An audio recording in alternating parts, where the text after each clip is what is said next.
Mpata voda kusungwa, vaimbowa mukuru weuganza voda kupinzwa mujeri, vaya mukuru wemupembi manje zichinyatsirwa. Tochipinda munavo hino misoro yadzo zvekare.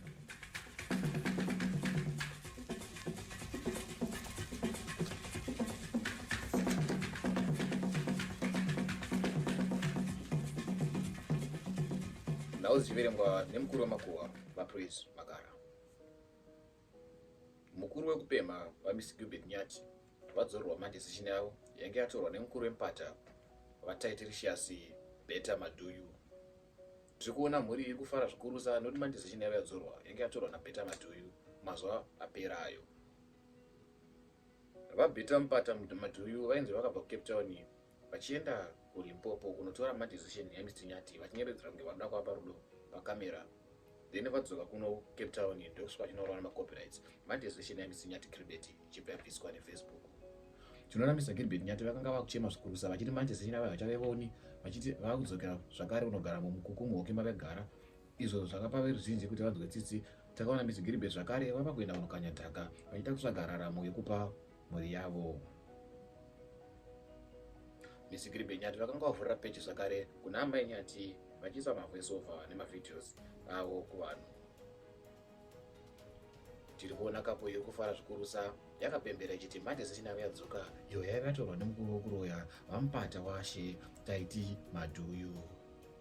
Ndochikuratidza vhidhiyo rinoteera muchiona mhuri ichifarira kudzorwa kwamadecision. Wakanaka weduwe, Mwari wakanaka weduwe, zvedu zvaringana. Maswera sei hama dzinodikanwa, isusu taswera zvakanaka. Baby? Maswera sei hama dzedu, isusu taswera zvakanaka. Kuri sei kwamuri? Yo, guys, tiri kufara singaiti.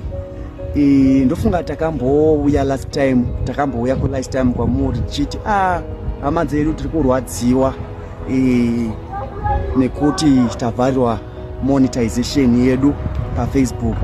So today tauyawo nekutenda kune wakatibatsira kuti aiwa no musatye musavhunduka itai appeal zvinoita. Tichikukutendai mafans edu, tiri kukutendai makatibatsira nekuti nhasi monetization yedu yavhurwa.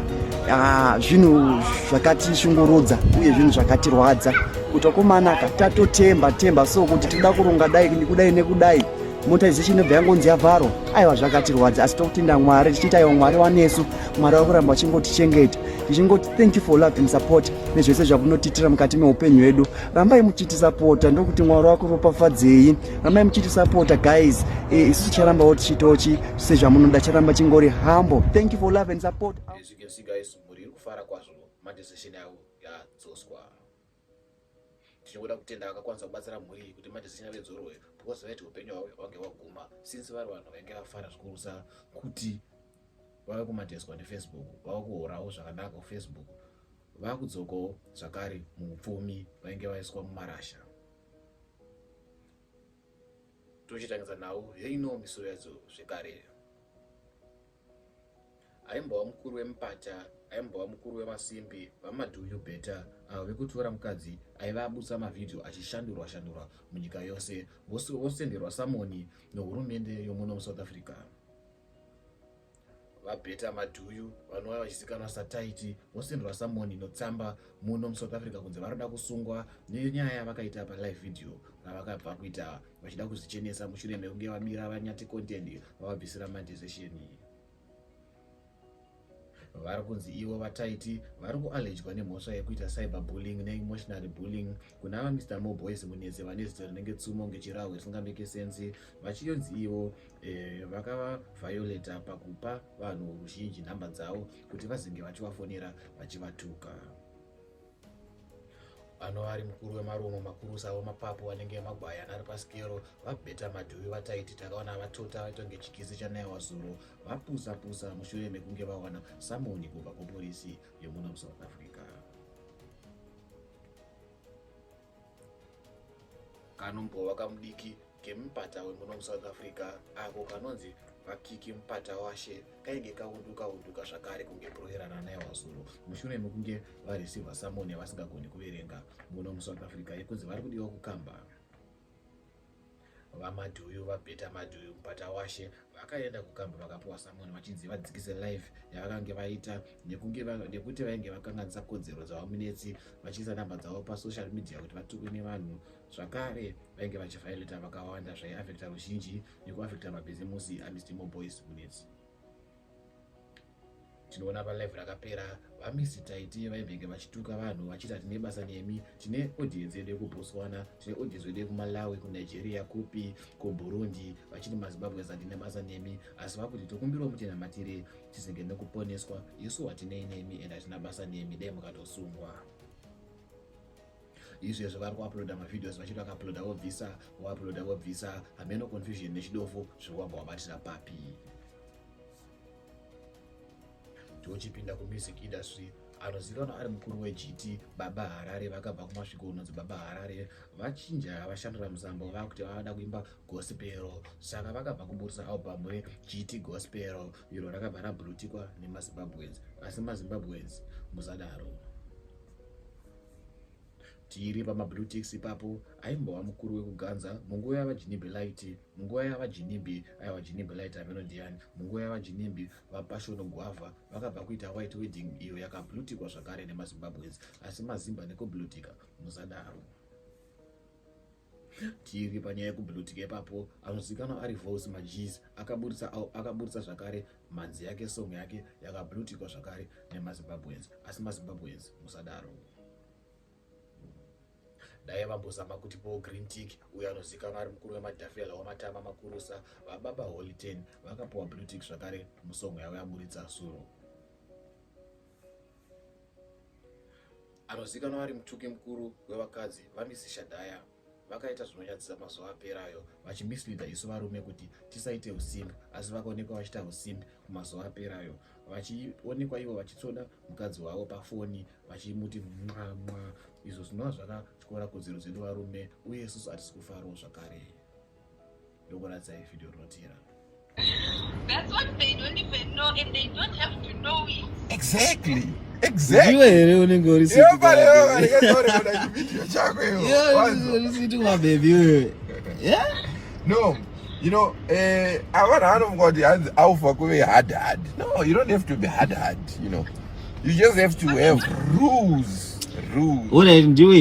Yes, so now, like what Mother Smilk was doing in The Boys, this is what I'm going to do, baby. Bye. I love you. Mwah. Mazvionera mega vaShadaya vakatinyadzisa vakadisappointa isu senyika. Tichiri pamashotsalight ipapo tine mukadzi akabva hatingati tine mukadzi, tine bhishu remuno muCape Town rakakwizwa ndege nokuda kwemagaro. Zvokwadi magaro ava kubhadhara kudarika degree. Tinaye musikana uyu wekushata chiso asi wakaumbiwa zvikurusa, anozivikanwa ari nyembezi wekwaNatasha, anoitwa Natasha Nyemba. Zvikuratidza kuti mumazuva aperayo akashandisa muchovha wemumhepo unova uriwo ndege aeroplane waakanga akwidzwa nokuda kwekuzunza magaro pasocial media. Aimbwa mukuru wemutungamiriri wenyika vazvipasisa vakati magadziko ave kubhadhara kudarika degree. Tiri ipapo tine zvakare bhishu renyika, fambi yenyika yapruvha vanhu kuti kuva mhandara so zvinoita kuti ugororwa, unogona kuva uri mhandara ugobva nacho chigodyiwa nemajuru asi usina kuroorwa. Saka bhishu renyika uyo unoitwa vaimbotsvagwa naEnzo kudhara ainge ashayiwa naEnzo wekwamakaya iye Hillary akabva kubvisirwa mataza zviuru 40,000 kumazuva apera. Hillary Makaya akarorwa ne40,000 mazuva apera, zvichireva kuti bhishu rinogona kutororwa iwe mhandara wako unodyiwa nemajuru usina kuroorwa. Amai vakamboshandiswa ndewemapapu wemaroma anenge Bwayana vataiti madhuyu vachinyeperwa paipa yakunzi anzi tadzimirwa foni muno muCape Town. Vakauya palive vaketi masomera suro vachiti ivo vanozopiwa mubhadharo wavo sezvo vainge vanzi nataiti ngati pretende ngati act as if madzimirwa foni muri muno muSouth Africa. Vakauya zvakare vachiexposa taiti kuti haagoni kushanda nevanhu, haana kundipa mubhadharo wangu, after that akazongondidzimira foni, haanozombondibata kana kunditsvaga after apiwa mari dzemadonations dzaakabira vanhu muno muSouth Africa. Tiri ipapo tina amai vekuchengesa baba mwana asiri wavo kwemakore anoita iwo 12 good years vachichengesa baba mwanasiri wavo. Amai vakutoratidza venge vakatengerwa Fortuna, vainoona chikomba neFortuna yanga akatengerwa nemurume, vachidyira bota varimo, vari mubhutu kana mboneti. Asi vakadzi musadaro, vakadzi muchatiuraya, zvokunzi amai vaichengesa murume mwanasiri wavo for 12 years. Zvino Mudhara Galitos vakabva vapo sei yavo about nyaya iyoyo. Saka ndochikunzwisai audio raMudhara Galitos vachitaura about amai ava. Magazine kana mada kuhura mune mapura akawanda pai chikomba bure weti kana kurovesa kweesigodi kusimtu kudhodhorishaso esigodini mochengeterawo varume venyu. Yaunodiri apa rinenge rakabvisirwa ng'ombe buriro bvise ng'ombe uchibvisira ng'ombe zvinhu zvakadini. Munhu unoenda kunorovesa tala vantu rotoya richipupu mafuro rakakupa deo kwaenda kairova bhuti ikapupa furo ikachinja rukanda ikararama ndeveri boya nayo mumba kuzorara nemurume achitadza kufuga musoro acho rotaidzinganiswa nemapima nenjiri.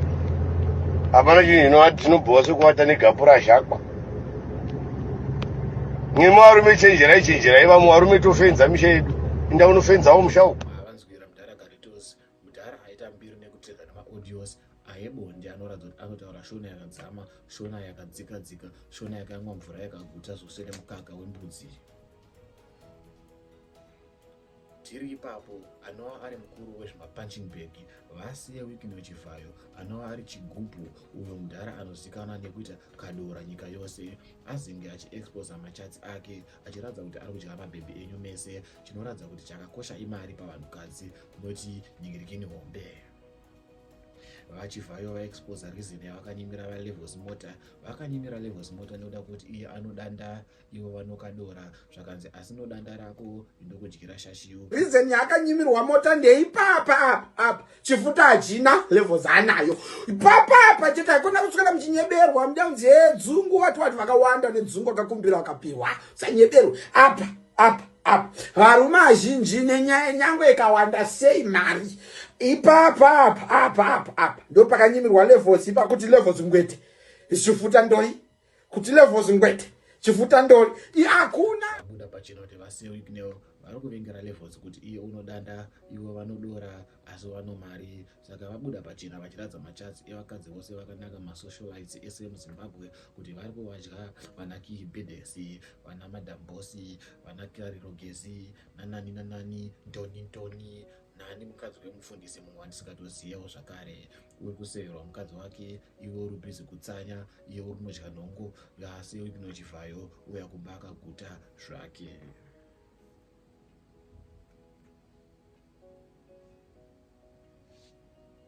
Tochipedzisa nawo yeino misoro yadzo zvekare. Baba Harare vakabhurutikwa album, Holiten akabhurutikwa rake song, Chiti akabhurutikwa yake, Natasha Nyemba vakakwira ndege nokuda kwemagaro. Vasiye Wikini vadya vakadzi vose muZimbabwe asi vanekadora. Monetization yananyati yadzoka. Taiti yaexposwa kuba kuvhara kwakaita mai vakashandisa mari. Taiti arida kusungwa uye Passion Java akabhurutikwa muchato wake. Shadhaya akatinyadzisa. Mudhara Galitos vaita mbiri nemaaudio obonde. Tokutendai mune Zimbabwe nekuona nawo. Ndinowenyu muverengi Praise Makara angachiverenga nawo.